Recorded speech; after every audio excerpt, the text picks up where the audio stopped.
It's Timothy. It's good to be with you, as always. And I appreciate you being here with me. I just want you to be open and open your hearts up to receive. We're dealing with the subject of money, dealing with finances, dealing with an area that can bring major change to your life if you understand the concept of finances and money in God. You've got to get God involved in your finances. That's what brings success. You've got to get Him involved somehow or another in your monies, okay? And the way that you do that is by applying it or doing it His method. Out of 1 Timothy, the 6th chapter, we find that he tells us that for the love of money is the root of all evil. And as I'm reading that, I'm thinking, how could the love of money be the root of all evil? Maybe some evil, and even some translations.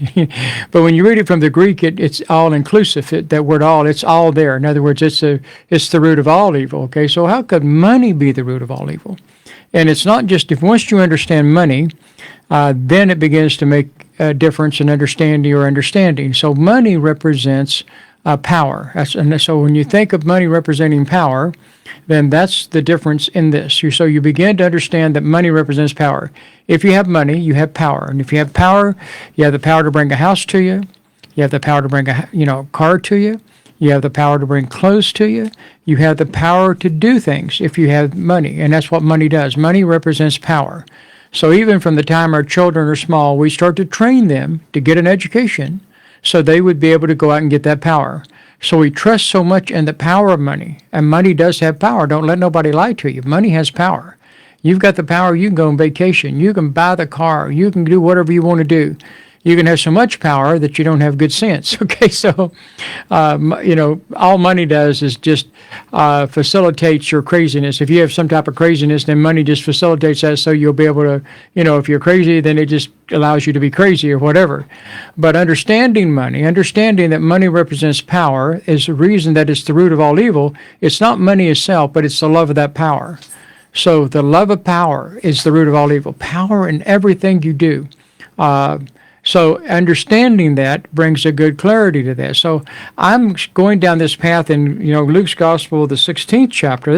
I read to you out of 1 Timothy, the 6th chapter, verse 10. For the love of money or the love of power is the root of all evil.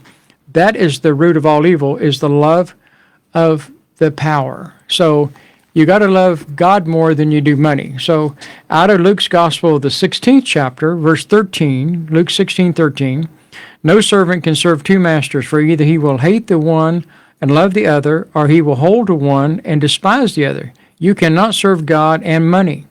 Okay, you can't serve both of them. Okay, so we find out then if in verse 11, let me go back here. Let me go back to verse 10, actually. He that is faithful in that which is least is faithful also in much. He that is unjust in least is unjust also in much. If therefore you have not been faithful in the unrighteous power, who will commit to you the true power? And if you have not been faithful in that which is another man's, who shall give you that which is your own? No servant can serve two masters. In other words, either you're serving the power of money, in other words, everything you do, and that's the way we're brought up here in America, everything we think of. If I get ready to buy a car, I think, how much power do I have? What kind of car can I get?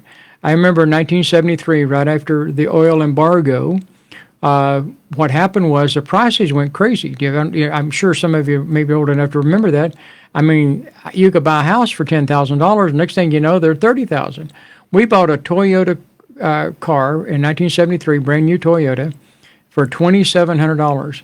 In 1974, the car was worth $11,000. Okay, so in other words, the prices of everything just shot right through the roof. Okay.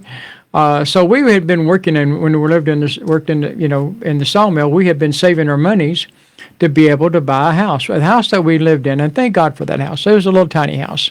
It was a 25 by 25 was the outside dimensions.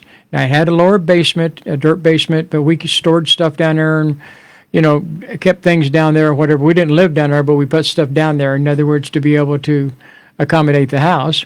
But the outside dimensions were only 25 by 25. Now, it was a tiny house. Because I've been raised in, helping in areas of plumbing, I done the plumbing for the house, okay? And so, anyway, worked on the house and got the house going, and we were renting the house and, just making it, loving it, enjoying it. In fact, the first time Jesus appeared to me, he appeared to me in that little house, okay? And the house was so small that in our children's bedroom, we had a washer and dryer. He had to stand a little bit inside the wash machine. When I seen him, that's the reason I knew it wasn't a man. That's the reason I knew it was when I walked in there, I knew it wasn't a person. Jesus looks just like a person. Jesus is a person, okay? But standing halfway in the wash machine is a good giveaway that it's not a person, okay? I knew then that instantly there was Jesus, and that's when I fell down. That was the first time that he appeared to me. And so he didn't say, boy, this here is a small house. He didn't say anything like that at all, okay? It was a small house. But we had been saving our monies, and, we didn't buy anything. We didn't do anything. We saved our monies. That's what we done. We worked overtime. I worked a lot of overtime. I used to work a lot of 12, 14, 16-hour days because we had decided we were going to buy a house, okay? And we needed money to do that, to get the down payment. So we were saving up our down payment and making a decision that we wanted to be able to go into ministry and serve God. This was 1975. And so it came along that we had the money saved up, and God began to deal with me about trusting in the power of money, and that I was trusting in the power of money more than his power. In other words, instead of trusting him, everything that I got ready to do, I would see how much money we had. And the money then was dictating what I could do and couldn't do. Well, God dealt with me that he wanted that broke out of my life. And I said, well, how do we break that out of my life? He said, he reached a big hand. I was driving, going to Lakeview, Oregon for a crusade at about milepost 28 on Highway 140, heading over there through the mountains. I think I was even by myself, and a big hand stuck its hand through the windshield.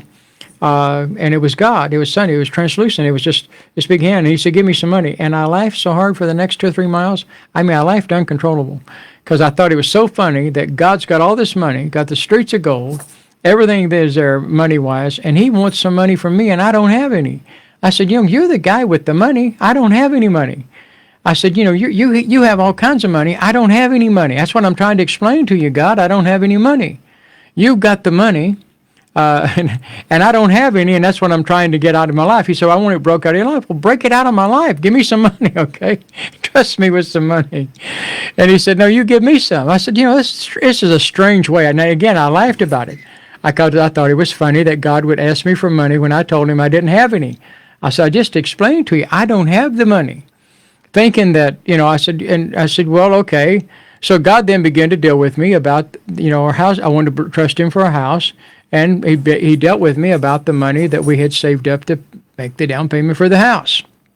So we made a decision right there. Don and I made a decision then to trust God. Now, this is different. Now, you can't do this because I did it. You can't do it because Donna Marie and I done it. You can't do it because somebody else did it. Because out of 2 Corinthians, the 9th chapter, you got to be real careful in this area. Let me read this to you so that you get a hold of this. This is 2 Corinthians, the 9th chapter, verse 6. But as I say, he which sows sparingly shall reap sparingly, and he that soweth bountifully shall reap also bountifully. So your sowing, it has something to do with your reaping. Okay, so your sowing has to do with the reaping, okay? Then he says, every man according as he is proposed in his heart, so let him give, not grudgingly, not of necessity, for God loveth a cheerful giver. So whatever you do in God, it has to be because you want to do it, because you're cheerfully excited about doing it, not because you feel grudgingly that you have to do it. Okay, I don't want to do this. It won't work for you. It won't work for you because your heart's not right. Your heart's got to be right in God. You got to do it because you want to do it. And the reason we were doing it is because we wanted to see souls saved. We wanted to get people born again so that they wouldn't spend eternity in hell. We wanted to be able to get people to go to heaven for eternity. Okay, so our goal was to get people born again and so that they could have a life-changing, in their life. Okay, so then money represents power. People love that power. That power, they trust in the power of money more than they do God. So God said, I need you to trust me and quit trusting in the power of money. Because every time you get ready to do something, you start checking to see how much power you got. And I want you to trust in my power and not the power of money. And so in America, we have been brought up trusting in the power of money instead of God's power. So he said, when you get ready to believe me for something, don't look at the money. Trust me to get it to you. I said, okay, how do we do that then? He said, well, again, you sow sparingly, you reap sparingly. Now, I know that a lot of grace teachers teach that how could you violate those areas. And again, I will tell you, James says, show me your faith and I'll show you by faith by my works. And again, I always bring up about the point about the great reformer Martin Luther wanted to take the book of James out because he didn't like those verses about being doers because he thought it violated grace. And so, no, it does not violate grace. What it does, Jesus seen their faith, okay? Jesus sees your faith means you put some action involved. And so God dealt with us about sowing that money, their house money, to sow that house to him to buy some, sow it into the area of ministry. It has to be God is the one that's speaking to you to do that. You can't do that because I said it. You got to be able to give. And there's nothing like giving from a place to where you have to trust God. And I told God when I was driving over there to Lakeview, I said, you wouldn't take a person's last money, would you? Thinking that I only had a little bit of money, okay? It's funny when you only have a little bit, you don't want to give it up, okay? I mean, we would run down sometime to, no money at all. I shared with you about, where I got ready to go to bed one night, and I shared about, where we got ready, and Lord spoke to me about going to Denny's, and I had $20, and Donna and I was going to go grocery shopping the next morning with the $20, but God sent me down to Denny's, and I'm sitting there at this, drinking a glass of water, okay? Please, I would like a glass of water and a toothpick. Okay, that's an old saying. Okay, and I'm drinking the water sitting there because I don't want to break the $20 to get a cup of coffee, because we're going to grocery shop. And God dealt with me. I want you to give the man sitting right over there $20. And I had to learn how to cheerfully do it. Evidently, there's a reason, God, you need him to have $20. So I walk over and I sit down next to him and I said, sir, God got me right before I went to bed and told me to come down here and to give you this $20. And he broke down and began to cry. He began to uncontrollably sob. And it'll make me cry just thinking about it right now. And the reason he done that is he had no formula for their baby. They had no food, no money, and they had nothing to eat for their baby, and he didn't know what to do. And he was sitting there trying to contemplate, about how to get food for the baby and how to get food for his wife and his children. He didn't have any idea about how to do that. And so he just, obviously it opened him up for the area of the gospel. So I go home, okay, get up to go grocery shopping the next morning. And Donna Marie was like, I said, well, we need to talk for a minute. She said, you gave the $20 away, didn't you? I said, yeah, I did. It wasn't but very long that our house looked like a drug dealer, okay? About every half an hour, somebody would pull up and say, I was praying and God told me to run this money over here to you. Why? Because Jesus can cause men to give unto your bosom. Who can cause it? Jesus can cause men to give unto your bosom. Now, you might not believe that, but Jesus can actually cause people to give unto you. Not just because I was in the ministry, not because I was preaching the gospel full time. These people said, I was praying, and Jesus spoke to me. I needed to get this money over to you. And so as soon as they left, a little bit later, here comes somebody else. We was able to buy all kinds of groceries, okay? We bought what we wanted to eat. Instead of just the basic staples of what we were eating, we were able to eat fairly well, okay? How they call high on the hog, okay? Why? Because I obey God. In giving, you have to be able to give. You have to do it cheerfully. You've got to do it because you want to do it. And so we cheerfully gave our house payment. Now, not house payment, but our down payment for our house. And I cheerfully gave it and bought equipment. Didn't think nothing about it, and it wasn't long after that somebody came to me and they said, listen, here's $10,000. I don't know. They didn't even act like they liked me, okay? But God would not leave them alone. Why? Because Jesus can cause men to give unto you, shaken down, pressed together, and running over. Jesus can cause men to give unto your bosom. The angels will go out there, just like bad angels will influence people to, do crazy stuff. Good angels can influence people to give because God honors his word. And he can cause men to give back unto you.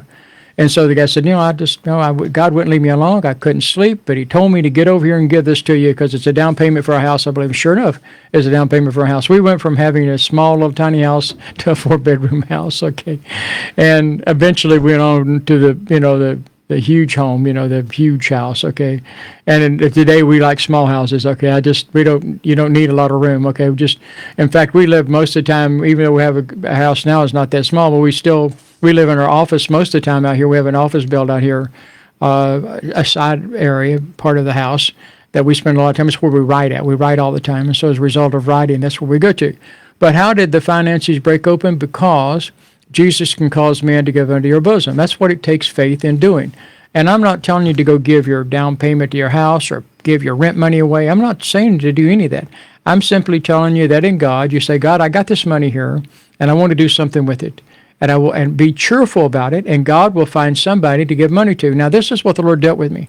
If you only help people that are smart, okay, you're never going to help anybody.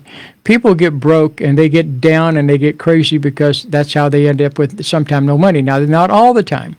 I will tell you, just like us working in the sawmill, we barely scratched by. Okay, we worked at it.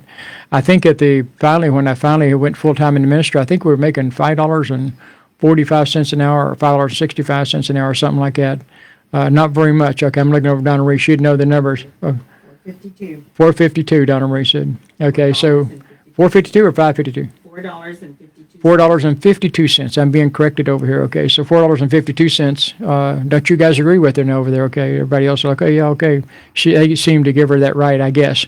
But so what happened is we made a decision then to start giving. So I would advise you, what I'd do is take some money that you want to give or something that you want, and start giving to people. That's the reason I told you to take $100 and start giving people $5. Yeah, people are going to be crazy. They might end up doing drugs with this stuff. I don't know. But you're giving it as you're giving it unto Jesus. I remember that I was giving unto PTL. And that's when all the scandals and things that were going on with PTL with back there in Charlotte, North Carolina. And the Lord asked me a question. He said, did you give that money to them or did you give that money to me? I said, and I really quit. I'm a quick learner, okay? I said, Jesus, I gave that money to you. So when you sow, you give it unto Jesus. You say, Jesus, I want to give this to you. I want to give this money to you, Jesus, whatever it is. Because you sow sparingly, you reap sparingly. God will have you to sow out of your need. If you need healing, go pray for the sick. If you need healing, you need to be praying for the sick. I know that sounds crazy, but, Mark's gospel said you lay hands on the sick, they shall recover. God's the healer. But if you need healing, pray for the sick. You got children that need to be born again, go get somebody else's children born again. God can cause things. This is the thing that the Lord really dealt with me about. The devil will convince you that God's not big enough to take care of something. The devil will convince you that you're going to live broke forever. I'm telling you, Jesus began to break loose our finances in our life, and we began to do ministry, and we began to do businesses, and our business succeeded based on the fact that we had learned how to give. And so you say, well, I just don't know about giving. I give all the time. Well, I will say this to you.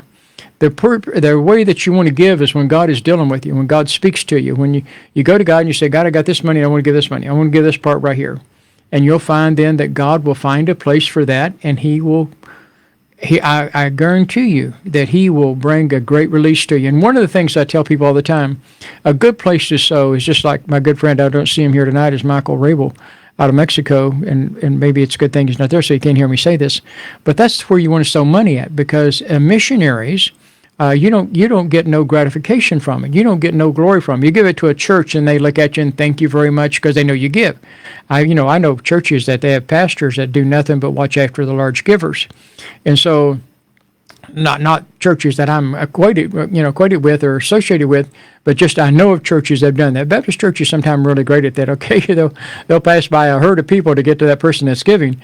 And some churches do that, okay? That's not an offense against any Baptist church or anybody else. I'm sure there's Pentecostal churches that do the same thing, or, other Methodists or whatever they may be. But what I want you to learn to do, though, is start to give and be able to start doing it cheerfully. You can start with $1 if that'll help you, $5.